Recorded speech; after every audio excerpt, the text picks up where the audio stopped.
My name is Emily, and my life in Villeneuve-sur-Lot was until recently peaceful and ordinary.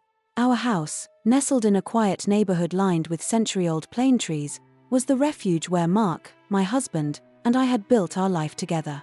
It was a home filled with precious memories and cherished objects, silent witnesses to our history. It all started on a Tuesday morning like any other. I was making breakfast, the radio muted with the local news, when I noticed that the small silver spoon my grandmother had given me for my wedding was not in its usual place. I went through the drawers, checked in the dishwasher, but nothing. Well, I probably put it away wrong, I said to myself, shrugging my shoulders before heading off to work at the downtown bakery. The following days, other small objects mysteriously disappeared: a photo frame from our vacation at the Dune du Pilot, a crystal vase that we had bought during a weekend in Biarritz. Each time, I reassured myself by telling myself that I was simply dizzy, that the stress at work was making me distracted. But deep inside me, a growing worry was beginning to take root. One evening, when I came home from work, the smell of the cassoulet that Mark had prepared filled the house. I put my bag down, took off my shoes, and headed to our room to change.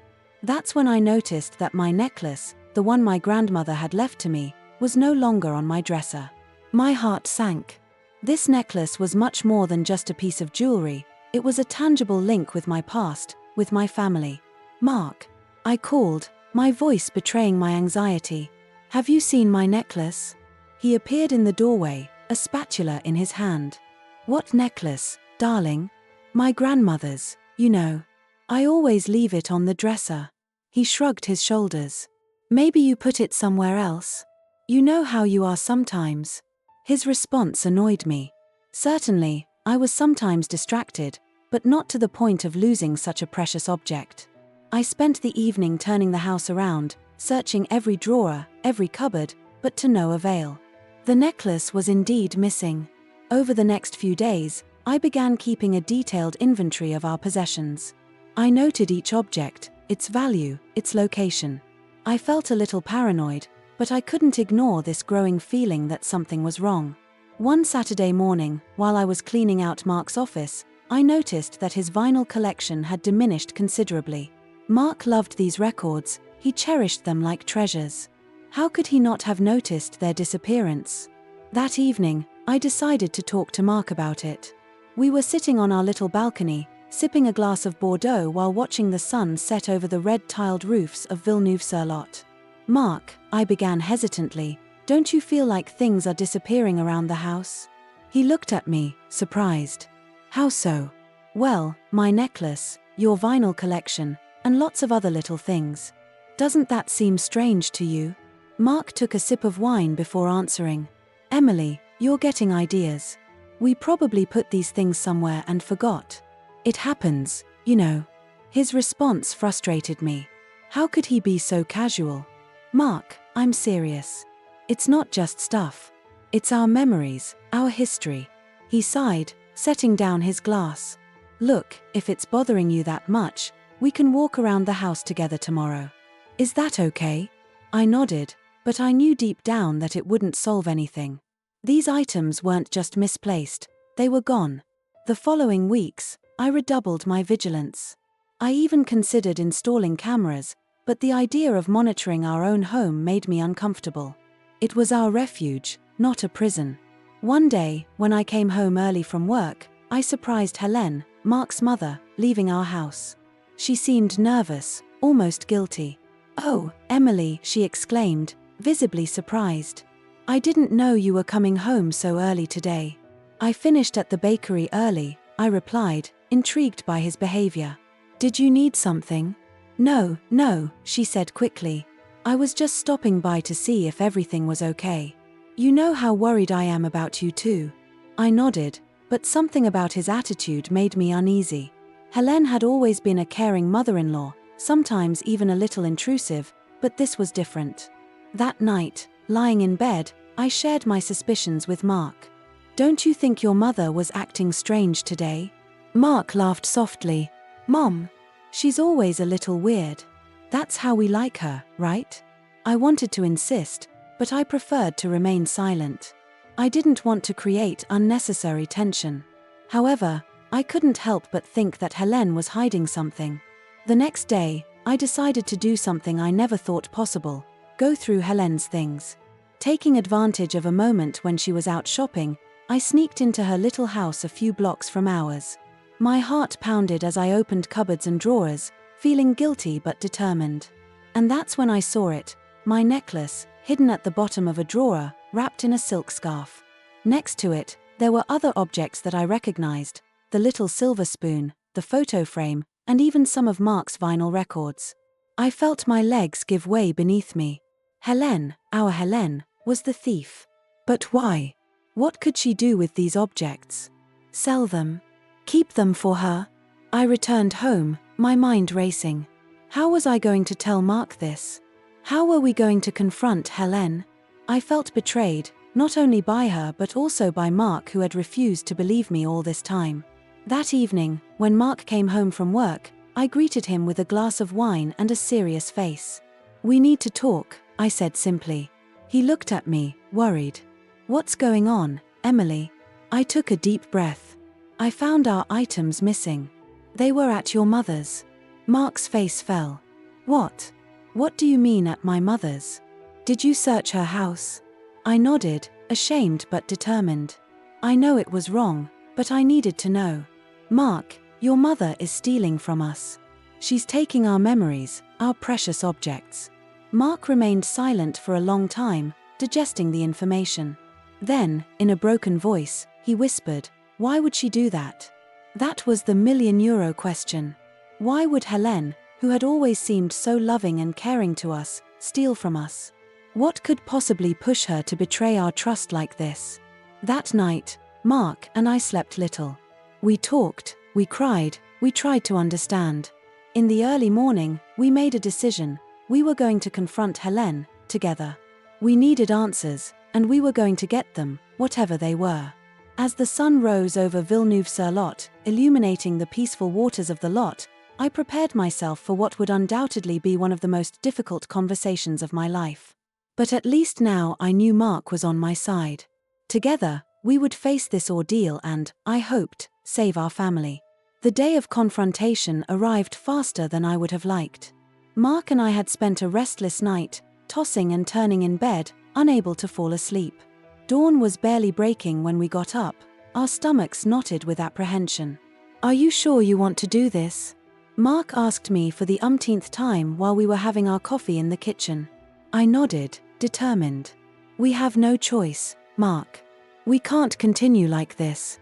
He sighed, running a tired hand over his face. I knew. It was hard for him. Helene was his mother after all, and despite everything, he loved her. We decided to invite Helene to lunch. A lunch that promised to be anything but convivial. I spent the morning preparing coq au vin, Helene's favorite dish. The irony of the situation was not lost on me, preparing an elaborate meal for someone we were going to confront for theft. At noon sharp, the doorbell rang.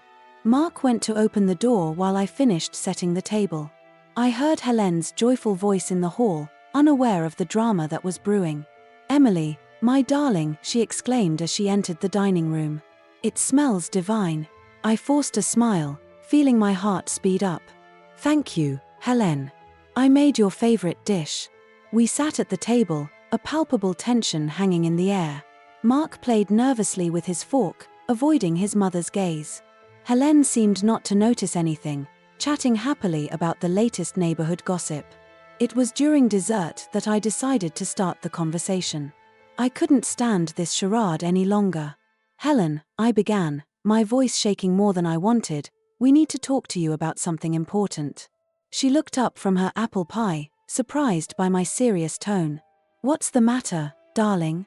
You both look so serious." I glanced at Mark, seeking his support. He took a deep breath before speaking. "Mom, we know you took things from us." Helene's face froze, her smile slowly fading. "I don't understand, Mark. What are you talking about?" "Don't pretend, Mom," Mark continued, his voice cracking slightly. "Emily found our items at your house. Her grandmother's necklace, my vinyl records, and lots of other things." A heavy silence fell over the room. Helene looked from Mark to me in turn, like a trapped animal. Then, unexpectedly, she burst into tears. "I'm sorry," she stammered between sobs. "I didn't want to. I didn't know what else to do." I felt my anger melt away at his obvious distress. This was not the reaction I expected. I had prepared myself for denials, maybe even anger, but not this. "Helen," I said softly, "why did you do that? We could have helped you if you were in trouble." She shook her head, wiping away her tears with a trembling hand. "I didn't mean to worry you. You already have so much to deal with your own lives." Mark got up to kneel next to his mother. "Mom, tell us what's happening. Please." Helen took a deep breath before beginning her story. "It started a few months ago. I received a call from the bank. There had been an error in my pension statements. They had overvalued my entitlements for years, and now they were demanding the overpayment." I exchanged a worried look with Mark. We knew that Helen lived modestly on her pension, but we never imagined that she could be in such financial distress. "Why didn't you tell us about it?" I asked softly. Helen looked down, ashamed. "I didn't want to be a burden. You both work so hard, you have your own plans, your own dreams. I didn't want to impose my problems on you." Mark took his mother's hand in his. "Mom, you will never be a burden to us. We are family. We are here to help each other." I nodded in agreement. Despite the pain of the betrayal, I couldn't help but feel compassion for Helen. She had acted out of desperation, not malice. "But why take our things?" Mark asked. "Why don't you just ask us for help?" Helen sighed deeply. I was selling them to an antique dealer in the city center. He gave me a good price, especially for old objects. I told myself that I could buy them back later, when I had repaid the bank. I know it was stupid and dishonest, but I couldn't see any other way. A heavy silence fell over the room. I got up to get Helen a glass of water, trying to digest all this information. When I returned, Mark was speaking gently to his mother, assuring her that we would find a solution together. "Helen," I said, handing her the glass, "I understand you were desperate, but you should have told us. Some of these items had irreplaceable sentimental value." She nodded, tears in her eyes. "I know, Emily. I'm so sorry. I'll never forgive myself." Mark turned to me, a glint of determination in his eyes. "We'll salvage what we can. And for the rest, we'll find a solution to help Mom repay the bank." I nodded, even though part of me rebelled at the idea. These objects were our memories, our history. How could we replace them? We spent the rest of the afternoon making a plan. Mark called the bank to negotiate a more reasonable repayment schedule for his mother. I contacted the antique dealer to see what items we could still salvage. Helen, for her part, gave us a detailed list of everything she had sold. The day was coming to an end when we finally finished. Helen seemed exhausted, but relieved to have finally shared her burden. "I don't know how to thank you," she said softly as she prepared to leave. "I don't deserve your kindness after what I did." I took his hand in mine, surprised by my own gesture. "We're family, Helen. We're going through this together." After he left, Mark and I collapsed on the couch, emotionally drained. He put an arm around my shoulders, pulling me against him. "I'm sorry I didn't believe you sooner," he whispered. "I should have trusted you." I shook my head. "It's not your fault. Who could have imagined such a thing?" We stayed like that for a long time, lost in our thoughts. I knew the road to recovery would be long. Trust had been broken, precious items had been lost. But in the midst of this chaos, I also felt that something new was born. A deeper understanding, perhaps. Unexpected compassion. "What do we do now?" I finally asked. Mark sighed. "We're moving forward. Step by step. We're helping Mom, we're recovering what we can, and we're rebuilding." I nodded, feeling a new determination rising within me. Yes, we were going to rebuild. Not just our collection of objects, but also our family. Stronger, more united than before. As the sun set over Villeneuve-sur-Lot, coloring the sky with orange and purple hues, I realized that this day had been a turning point. An end, certainly, but also a new beginning. And despite the pain and betrayal, I felt strangely optimistic about the future. That night, Mark and I slept soundly, exhausted but relieved to have finally broken through the abscess. Tomorrow would be another day, the first of a new chapter in our lives. A chapter where communication and understanding would take a central place. A chapter where, I hoped, we could all heal and grow together. The days following our confrontation with Helene were a whirlwind of emotions and activities. Mark and I immersed ourselves in the arduous task of recovering our lost possessions while trying to manage Helene's delicate financial situation. One morning, while I was getting ready to go to work at the bakery, Mark told me that he had taken the day off to accompany his mother to the antique store. "Do you want me to come with you?" I suggested, hesitant. He shook his head. "No, don't worry. I think it'll be easier if it's just the two of us. Besides, you can't afford to miss a day of work." I nodded, grateful but also a little worried. Since the revelation of Helene's actions, I felt uncomfortable at the idea of leaving her alone with our things, even in Mark's presence. The day at the bakery was long and difficult. My mind was elsewhere, imagining C and Helene at the antique dealer, negotiating to get our objects back. I wondered how much we could recover, and in what condition. When I came home in the evening, exhausted and covered in flour, I found Mark sitting at the kitchen table, looking dejected. "So?" I asked, my heart pounding. "How did it go?" He looked up at me, and I knew immediately something was wrong. "We collected some items," he said slowly, "but not as much as we hoped." I sat across from him, feeling my stomach drop. "What does that mean?" Mark took a deep breath. "The antique dealer says he doesn't have all the items Mom claims to have sold him. Either he's lying or either your mother is lying to us," I finished for him. He nodded, looking miserable. "I don't know what to think anymore, Emily. I want to believe my mother, but..."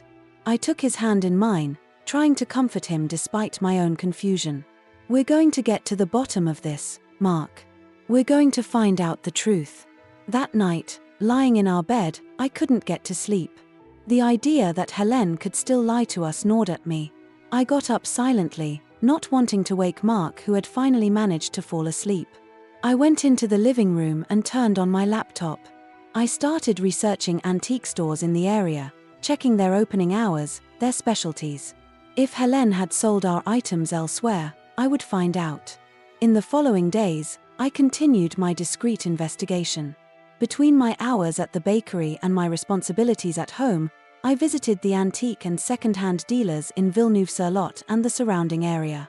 Each time, I showed photos of our missing objects, hoping for a clue, a lead. It was after a week that I finally had a stroke of luck. In a small antique shop in Agen, about 30 kilometers from our home, the owner recognized my grandmother's necklace. "Ah yes, I remember that gem," he said, adjusting his glasses. "An elderly lady sold it to me a few weeks ago. She seemed in a hurry to get rid of it." My heart sank. "Do you remember his name?" He shook his head. "No, sorry. But she had a local accent, that's for sure." I left the store with a mixture of relief and trepidation. I finally had a concrete lead, but it also meant that Helene had lied to us once again. That evening, I told Mark everything. He was silent for a long time after I finished speaking. "We need to talk to my mother," he finally said. "We can't continue like this." The next morning, we went to Helene's house without warning. When she opened the door, her face lit up to see Mark, but her smile froze when she saw me. "Mark, Emily," she said, surprised. "What are you doing here so early? Can we come in, Mom?" Mark asked. "We need to talk to you." Once inside, sitting in Helene's small living room, I took a deep breath before speaking. "Helene, I found my necklace. My grandmother's. It was in an antique shop in Agen." Helene's face turned white as a sheet. I don't understand," she stuttered. "Mom," Mark said in a soft but firm voice. "Please tell us the truth. What's really going on?" Helene collapsed in her chair, tears in her eyes. "I'm sorry," she whispered. "I'm so sorry." Little by little, between sobs, Helene told us the whole story. There had never been a problem with his pension. She had made up this story to hide the truth. She had a gambling problem. "It started innocently," she explained. A little bet here and there at the Aegean Casino. I thought I could stop whenever I wanted. But before I knew it, I was trapped. I exchanged a look with Mark, seeing my own shock reflected in his eyes. "Why didn't you tell us about it?" Mark asked, his voice trembling. Helene shook her head, ashamed. "I was so ashamed. I didn't want you to see me like that. I thought I could solve the problem on my own, pay off my debts and stop gambling. But every time I lost, I played even more to try to recover." Redo. The silence that followed was heavy with unsaid words and repressed emotions. I got up and went to the window, looking without really seeing at Helene's well-kept garden. How could we have been so blind? How had we not seen the suffering of this woman we loved? "How much?" I finally asked, turning back to Helene. "How much do you owe?" She looked down, unable to look at us. "Almost 50,000 euros, she whispered. I heard Mark inhale sharply. It was a huge amount, much more than we had imagined. "We'll help you, Mom," Mark said after a moment. "But it has to stop. Now." Helene nodded, tears flowing freely down her cheeks. "I know. I want to stop. I've tried so many times, but I can't do it alone." I pulled up a chair and sat across from Helene, taking her trembling hands in mine. "You're not alone anymore, Helene. We're going to face this together." The next few days were a whirlwind of activity. We contacted a gambling addiction counselor, made an appointment with the bank to negotiate Helene's debts, and began to put a repayment plan in place. It wasn't easy. There were moments of frustration, even anger. Times when I wondered if we were doing the right thing, if we weren't sinking into a bottomless pit. But there were also moments of hope. The day Helene went to her first Gamers Anonymous meeting. The evening she called us, in tears, to tell us that she had resisted the urge to go to the casino. Little by little, we began to rebuild our relationship on healthier foundations. Helene started therapy, learning to manage her emotions and her gambling impulses. Mark and I learned to be more attentive, to recognize the signs of stress and anxiety in Helene. One evening, while the three of us were sitting on our terrace, watching the sun set over the roofs of Villeneuve-sur-Lot, Helene spoke. "I can't thank you enough," she said softly, "for your patience, your understanding. I know I betrayed your trust, and I will spend the rest of my life trying to earn it back." I squeezed his hand, feeling the emotion in my throat. "That's what family is, Helene. We're there for each other, in good times and bad." Mark nodded, putting an arm around his mother's shoulders. "We are proud of you, Mom. Of your efforts, of your courage." As night fell slowly over our small town, I realized that despite all the pain and betrayal, this ordeal had somehow brought us closer together. We had faced adversity together, and we had come out stronger. The road to recovery would be long, I knew it. There would still be difficult moments, doubts, maybe even relapses. But for the first time in a long time, I felt like we were moving in the right direction. Step by step, day by day, we rebuilt our family on stronger foundations. And perhaps that was, ultimately, the real treasure that we had discovered in the middle of this storm. The weeks following Helene's revelation were trying for all of us. Each day brought its share of challenges, tensions, and small victories. Mark and I did our best to support Helene in her fight against her gambling addiction, while trying to maintain some semblance of normalcy in our daily lives. One morning in September, as the leaves of the plane trees were beginning to turn yellow, I was preparing breakfast when Mark entered the kitchen, his face pale and his features drawn. "What's wrong?" I asked, worried. He sank into a chair, running a trembling hand through his hair. "My gold watch, the one Dad left me. It's missing." My heart sank. This watch was Mark's most prized possession, a family heirloom passed down from father to son for generations. "Are you sure you looked for it?" I asked, trying to keep calm. Mark nodded. "I turned the whole house upside down, Emily. She's nowhere." We both knew what that meant, but neither of us dared say it out loud. Had Helene relapsed? Had she stolen the watch to sell it and play again? "We need to talk to him," I said softly. Mark nodded, looking defeated. "I know. But I'm afraid of what we'll find out." We decided to go see Helene the same day. The journey to his house was in heavy silence, each of us lost in our thoughts. When we arrived, Helene greeted us with a smile, but it quickly faded when she saw our serious faces. "What's going on?" she asked, ushering us into her living room. Mark got straight to the point. "Mom, did you take my gold watch?" Helene's face fell. She opened her mouth, closed it, then finally looked down. I'm sorry," she whispered. I felt Mark stiffen next to me. "Why, Mom?" he asked, his voice shaking with anger and disappointment. "We were there for you. We were helping you. Why did you do that?" Helene collapsed on the sofa, in tears. "I didn't mean to. I had a moment of weakness. I thought I could get her back before you noticed." "Where is she now?" I asked, trying to stay calm despite the anger building inside me. "I sold it," Helene confessed in a whisper. "To a pawnbroker in Bordeaux." Mark let out a curse, standing up abruptly. "How could you do that?" "It was Dad's inheritance." I put a hand on his arm, trying to soothe him. "Mark, calm down. We'll get her back." But Mark was inconsolable. Years of frustration and disappointment seemed to explode all at once. "No, Emily. That's enough. I've had enough. We can't continue like this." He turned to his mother, his eyes shining with tears. "Mom, I love you. But I can't trust you anymore. You need help, more than we can give you." Helene looked up at us pleadingly. "Please give me one last chance. I promise it won't happen again." I shook my head, feeling my heart break. "Helene, we've already given you several chances. Each time, you've betrayed us. Something has to change." After a long, painful discussion, we made a difficult decision. Helene was going to enter a rehabilitation center specializing in gambling addictions. It was a renowned establishment, located near Toulouse. She would stay there for at least 3 months, undergoing an intensive program of therapy and support. The day Helene left was one of the hardest days of my life. We walked her to the center, helping her settle into her room. The goodbyes were heartbreaking. Helene cried, apologizing again and again. Mark was stoic, but I could see the pain in his eyes. "We'll come see you as soon as we can," I promised Helene, hugging her one last time. On the way back, Mark remained silent, his eyes fixed on the road.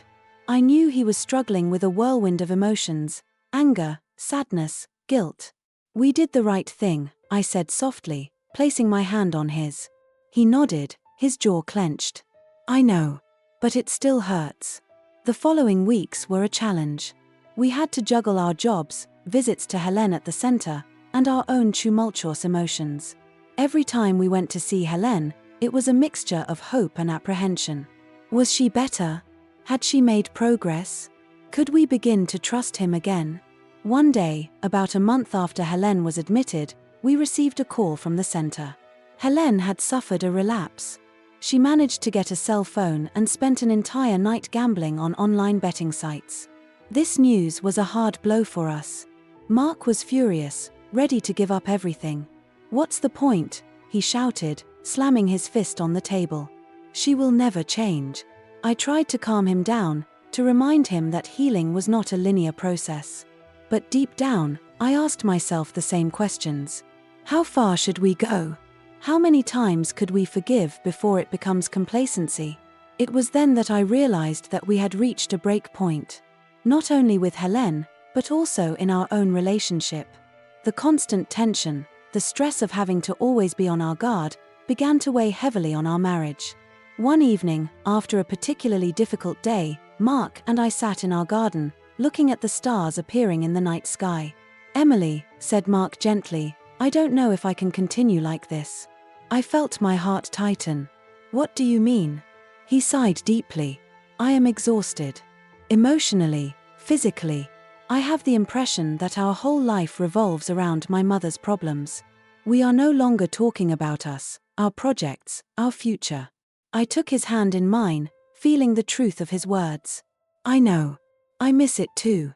Maybe we should step back," he suggested.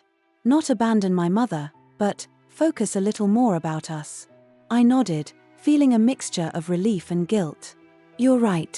We can't help Helene if we collapse ourselves." This conversation marked a turning point in our approach. We decided to set clearer limits with Helene and the rehabilitation center. We have reduced the frequency of our visits, delegating certain responsibilities to other family members. We also started to see a couple therapist, acknowledging that we needed to help navigate this complex situation. Little by little, we started to find a semblance of balance in our life. We have started to make projects for ourselves again, a weekend in Paris, cooking courses together, the renovation of our bathroom long postponed. It wasn't easy. There were times when guilt gnawed at us, when we wondered if we were not selfish to think of us when Helene was still fighting. But we learned to accept that taking care of ourselves was not an act of selfishness, but a necessity. One day, during one of our visits to Helene, we were surprised to see her more serene, more posed than ever. "I understand now," she told us, "that I cannot count only on you to heal. It's up to me to do the job. And I want to do it, for myself, but also for both of you." These words were like a balm on our bruised hearts. They reminded us why we were fighting, why we did not give up despite the difficulties. That evening, when I got home, Mark took me in his arms. "We're going to get there," he whispered against my hair. "Together." I hosted my head, feeling for the first time for a long time a real hope flowering in my heart. Yes, we were going to get there. Not because the path would be easy, but because we had chosen to travel it together, taking care of each other, but also of ourselves. The point of rupture that we had reached was not the end, but a new start.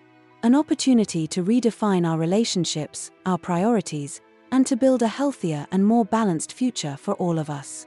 Fall had settled on Villeneuve-sur-Lot, tinging the streets of golden and copper nuances. The past few weeks had been quieter, almost routine. Helene continued her therapy at the rehabilitation center, and we had the impression that she made real progress. Mark and I try to find a balance in our life as a couple, juggling between our professional responsibilities and our visits to the center. That morning, I was preparing to go to the bakery when Mark entered the kitchen, pale face and trembling hands. "Emily," he said in a strangled voice, "my gold watch, that of my father. She disappeared." I felt my heart tighten. This watch was more than a simple object for Ma. See, it was a family inheritance, transmitted from father to son for generations. Her father had given her on her deathbed, and she represented a tangible link with him. "Are you sure?" I asked gently, hoping against all hope that he had simply lost it. Mark hosted his head, his eyes brilliant with contained tears. "I looked everywhere. She is no longer there." We both knew what it meant, but none of us dared to say it out loud. Had Helene out of the center? Had she found a way to take the watch during one of our visits? "We're going to find her," I promised, taking Mark in my arms. "We're going to call the center, see if Helene knows something." The hours that followed were a frantic whirlwind. I called the bakery to warn that I would not come to work today. Mark contacted the rehabilitation center, but Helene was there, apparently unconscious of all this agitation. We spent the day methodically searching our house, hoping against all hope that the watch had been simply badly stored. We checked each drawer, each closet, even the most improbable places. But in vain. In the evening, exhausted and discouraged, we sat in the kitchen, a cup of cold coffee in front of us. "What are we doing now?" I asked gently. Mark rocked his head, the air shot. "I don't know, Emily. This watch, that was all I had of my father." I took his hand in mine, feeling his despair. "We will find her, Mark. I promise you." The next day, we started our investigation. We first contacted all lenders on wages and antique dealers of Villeneuve-sur-Lot and the surrounding area. We described the watch in detail, hoping that someone would have seen it. Meanwhile, I also called the rehabilitation center to speak to Helene. When I explained the situation to her, she broke into sobs. "I swear to you that I have nothing to do with that," she said between two hiccups. "I know I made mistakes in the past, but I'm changing. I would never have taken this watch, never." I wanted to believe it, really. But after all that had happened, it was difficult to trust him. The following days were a real marathon. Mark took a leave at work to devote himself entirely to the search for the watch. He spent his days surveying the streets of Villeneuve-sur-Lot, showing the photo of the watch to anyone who wanted to listen to it. He even widened his research to neighboring cities, Agen, Marmande, even to Bordeaux. For my part, I juggled my work at the bakery and my own efforts to find the watch. I spent hours on the internet, traveling online sales sites, collector forums, hoping to find a track. One evening, when Mark returned from a new day of unsuccessful research, I found him collapsed on the sofa, his face buried in his hands. "I will never get there," he whispered when I sit next to him. "It's like looking for a needle in a haystack." I put an arm around his shoulders, feeling his despair. "Don't lose hope, Mark. We're going to find her." He looked up to me with eyes reddened by fatigue and sorrow. "And if we can't find her?" This watch was my link with Dad. Without her, I feel like I was losing it a second time. These words broke my heart. I realized how important this watch was for Mark, much more than I had imagined. It was not only an object of value, it was a piece of its history, of its identity. "Mark," I said slowly, "I know that this watch is important. But your father lives in you, in your memories, in the values he transmitted to you. A watch cannot change that." He nodded, but I saw that he was not convinced. That night, I heard him turn around again and again in our bed, unable to sleep. The next day, I decided to take matters into my own hands. I called the police to report the flight, even if I knew that the chances they find the watch were slim. I also contacted a private detective, thinking that its expertise could be useful to us. Meanwhile, Mark continued his research with a determination that bordered on obsession. He neglected his work, his health, passing every minute awake to seek this watch. I was starting to worry about him, fearing that he would collapse under the weight of this impossible quest. One day, when I was coming home from work, I found Mark seated at the kitchen table, surrounded by papers and photos. "I may have a track," he said as soon as I entered. "A guy in Bordeaux says he saw a watch that corresponds to the description in an antiquity shop." I felt my heart is accelerating. Was it finally the breakthrough we expected? "It's great, Mark. Are we going tomorrow?" He rocked his head. "No, I'm going tonight. I can't wait a minute more." I hesitated, worried about the idea that he leads to this exhaustion state. "Mark, it's already late. The shop will probably be closed. Let's wait tomorrow, we'll go together." But he was already putting his jacket. "I can't, Emily. I have to go now. If it's the Dad's watch, I can't risk losing it again." Seeing that I could not have it changed my mind, I caught my keys. "Okay, but I drive." The journey to Bordeaux was made in tense silence. I could feel Mark's anxiety, his hope mixed with fear. What if it was just a false track? When we arrived at the antiquity boutique, it was almost 10 p.m. As I had predicted, it was closed. Mark struck the door, called, but in vain. "We will come back tomorrow at the first hour," I promised, slowly pulling it away from the window. That night, we slept in a small hotel near the shop. Or rather, I slept while Mark was going around in the bedroom, unable to find rest. The next morning, we were in front of the shop long before the opening time. When the owner finally arrived, Mark rushed towards him, showing him the photo of the watch before he even had time to open the door. The owner, an elderly man with white hair, examined the photo carefully. "Yes," he said slowly, "I had a similar watch a few days ago. But I sold it a collector yesterday afternoon." I felt Mark stiff next to me. "Who did you sell it? Where can I find it?" The old man rocked his head.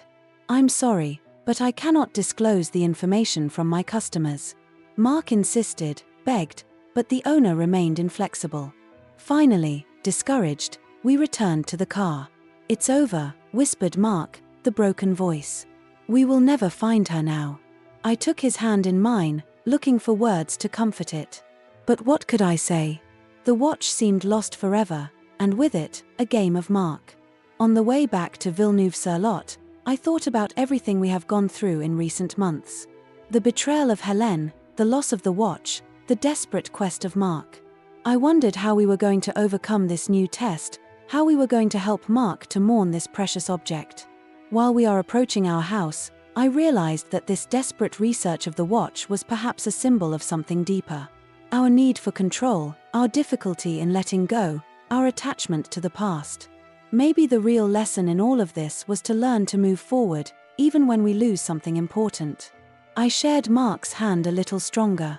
"We're going to get out of it," I whispered. "Together." He nodded, his eyes fixed on the road.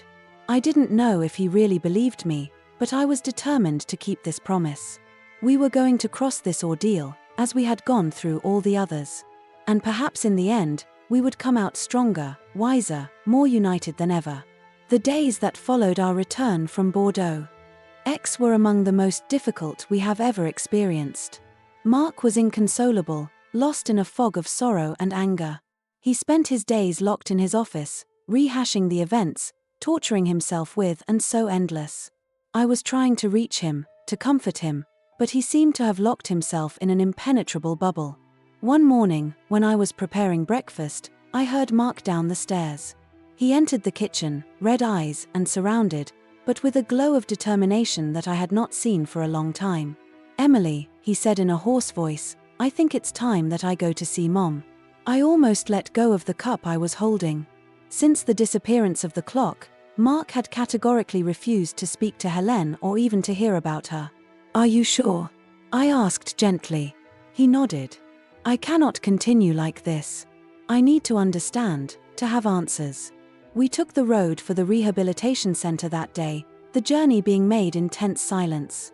I could feel Mark's anxiety, his nervousness at the idea of confronting his mother after all that had happened. When we arrived, Helene was waiting for us in the small garden of the center.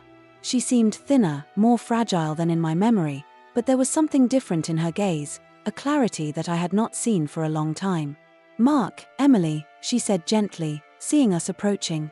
"I'm so happy you have come." Mark stopped a few steps from her, tight fists. "Mom," he started, her trembling voice of contained emotion, "did you take the daddy's watch?" Helene closed her eyes, as struck by these words. When she reopened, they shone with tears. "No, Mark.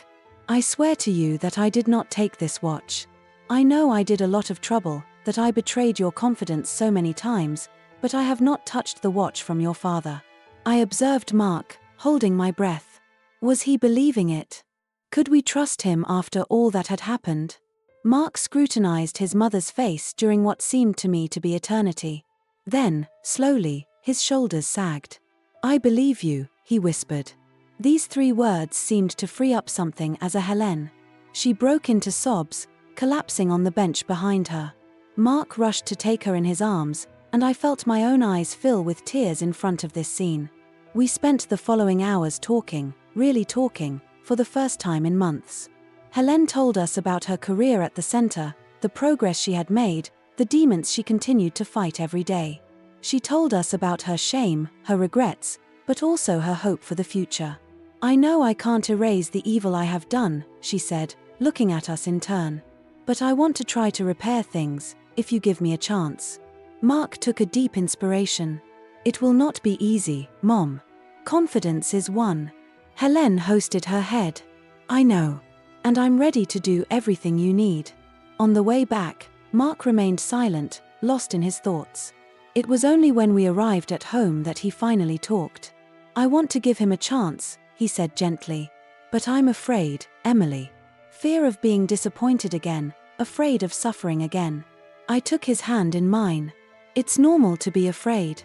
But I think Helene is sincere this time.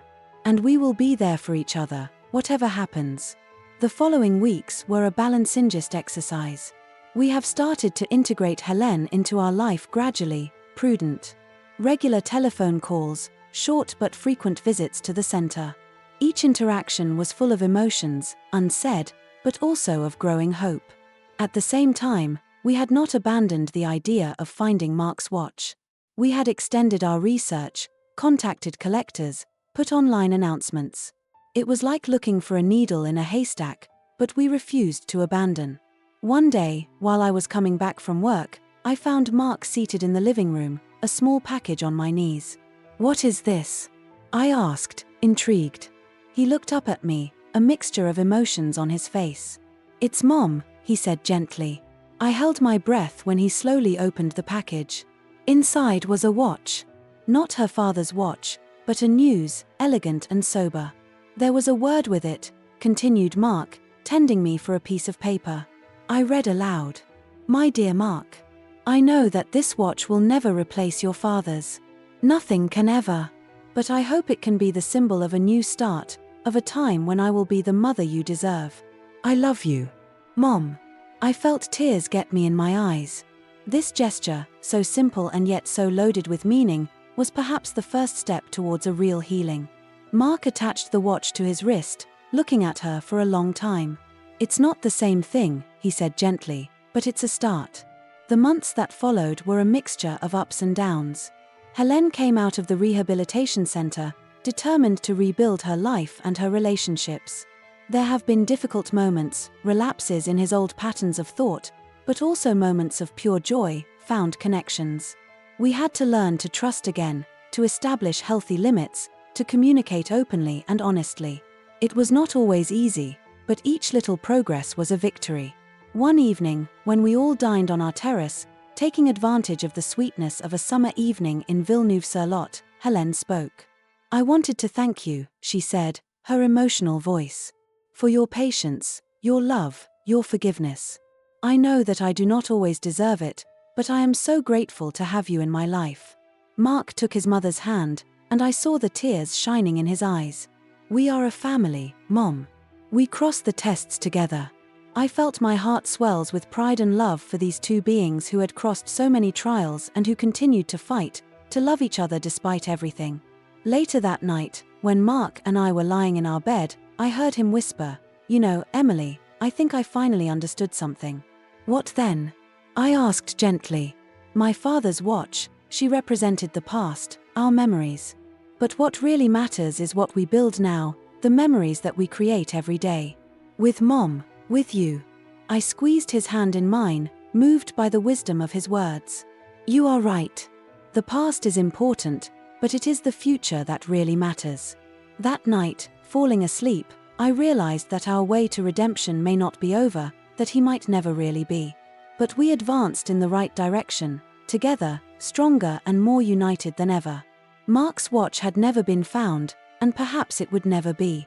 But something even more precious had been discovered during this test: the strength of our love, the resilience of our family, and the ability to forgive and grow, even in the darkest moments. While I closed my eyes, lulled by the regular tic-tac of Mark's new watch on the bedside table, I smiled. The future promised to be lots of promises, and I was impatient to see what time had in store for us.